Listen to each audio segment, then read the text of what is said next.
Double Dragon Gaiden, Rise of the Dragons. Released July of 2023. Retailing for $24.99, and available on all modern platforms. Double Dragon Gaiden is of course a beat-em-up, so you're going to go through levels taking on hordes of enemies. However, there are several twists on this formula that make this game stand out a little. The first, and most noticeable, is that you have two characters.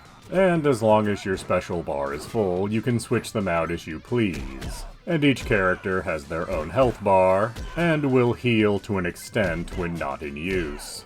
This mechanic can be used to great effect, as there are many playable characters in this game, at least once you unlock them, and how they play varies wildly. The other twist is that there are 5 levels, 4 of which change depending on the order you play them in. There are 4 gangs in the city, each of them with their own level. Each time one of the gangs is taken out, the remaining gangs will have their levels get harder and longer. And seeing different versions of the various levels actually does add some replay value. And each level does have its own eccentricities and annoyances, so there is a certain strategy to figuring out which level you want the least of, and thus doing that gang first.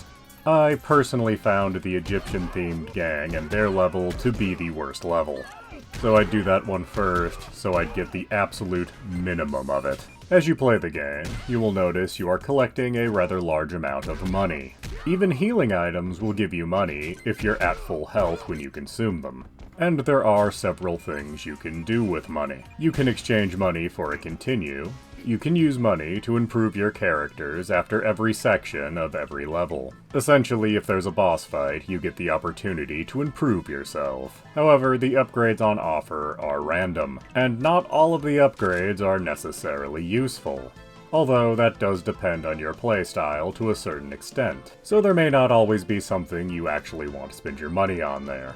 And lastly, when you get a game over, your money will be converted into tokens.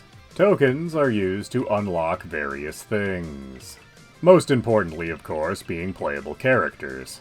But you can also unlock a number of other things. The price to unlock things is wildly varied. Some characters are only 5 tokens, one character is 50 tokens. And collecting enough tokens for everything will get quite grindy, even with the variation offered by other characters and levels being played in alternate orders. And the money to token exchange rate can be changed by you at the beginning of each game.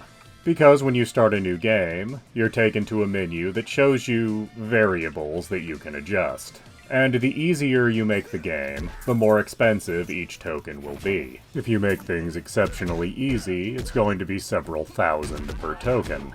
And an extremely difficult playthrough, they can be only a few hundred each.